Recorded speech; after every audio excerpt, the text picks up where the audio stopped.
হঠাৎ করেই কেমন জানি মনে হচ্ছে ফ্রুটিকা খেয়ে সত্যি কথা বলছে জামাতের আমির এবং জামাতের বড় বড় নেতারা। আমি কিন্তু কিছু বলি নাই, ওরাই বলেছে। কি বলেছে জানেন? শুনবেন? শোনেন তাহলে নিচে। জামাতের আমির ফ্রুটিকা খেয়ে ফেলেছে। শুধু জামাতের আমির না, জামাতের নেতারাও ফ্রুটিকা খেয়ে ফেলেছে। দেখেন কি বলে।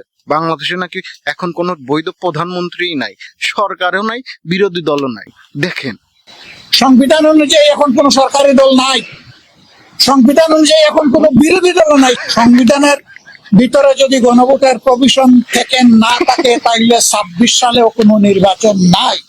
শেখ হাসিনা যে কয়টা স্থাপনা করেছে এই কয়টা আপনারা 100 বছর ক্ষমতায় থাকলেও পারবেন না, পারবেন না বললাম। সংসদকে ইঞ্জিনিয়ারিং এর মাধ্যমে আপনারা দখল করেছেন। এই ম্যানেজমেন্টের সরকারের প্রতি জনগণের কোনো আস্থা নাই, জনগণের কোনো তাদের প্রতি বিশ্বাস নাই।